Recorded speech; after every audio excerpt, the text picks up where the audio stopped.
He was 11 years old, standing in front of a doctor, being told his body was broken, that he would never grow properly, that football, the only thing he'd ever loved, might not be possible. His family had no money for the treatment. The club that had him let him go. This is not the story of the greatest footballer who ever lived. This is the story of the boy they nearly destroyed before the world ever knew his name.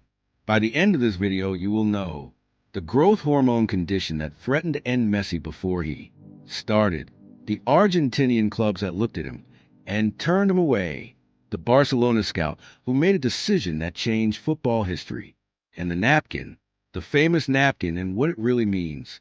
This is the Messi origin story, the real one. Lionel Andres Messi was born on the 24th of June, 1987, in Rosario, Argentina, a working-class city, a football-mad family. His father, Jorge, worked in a steel factory. His mother, Celia, cleaned houses. From the moment he could walk, Lionel had a ball at his feet. His grandmother, Celia, after whom his mother was named, was the one who first took him to training. She stood on the touchline every single session. When she died, Messi was still a child. To this day, every time he scores a goal, he points to the sky for her. By the age of 8, Messi was playing for Grandoli, a local club in Rosario. Coaches didn't talk about his size. They talked about his feet. Something about the way he moved was different. Impossible to explain. Impossible to stop. But then came the diagnosis that nearly ended everything. At age 10, Lionel Messi was diagnosed with growth hormone deficiency. His body was not producing enough of the hormone needed to grow normally. At the age most boys were shooting up, Messi was staying small. The treatment existed. Injections. Regular, painful injections into his legs every single night. The cost? Around $1,000 US dollars per month. For a steelworker's family in Rosario, Argentina, that was impossible. Newell's Old Boys, the local club where Messi had been playing, initially helped with some costs. But the support was inconsistent, uncertain, and eventually it dried up. River Plate, one of Argentina's most famous clubs, were approached. They watched him. They liked what they saw.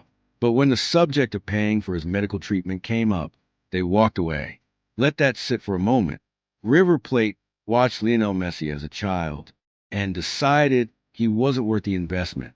In the year 2000, a Barcelona scout named Carlos Rexach came to Argentina.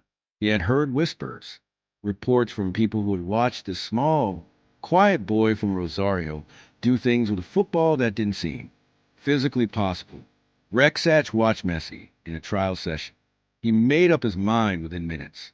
This boy had to come to Barcelona immediately, before anyone else saw him. But there was a problem.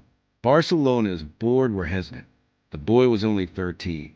He was from Argentina. He had a medical condition that required ongoing expensive treatment. It was a risk. Rexach was furious at the delays. And so, at a meeting in a restaurant in Barcelona, he did something that became one of football's most famous moments. He grabbed a paper napkin, and on it, he wrote a contract, a promise, signed by his own hand, that Barcelona would sign Lionel Messi and cover all costs of his medical treatment. A napkin, not official paperwork, not a legal document. A napkin. That napkin now sits in a museum in Barcelona. And the boy it was written for became the greatest football the world has ever seen. Here is the part of the story most people hate, and the pressure being the kid Barcelona had bet everything on. The loneliness was immense. Former La Masia teammates have spoken about how quiet he was, how he barely said a word for months.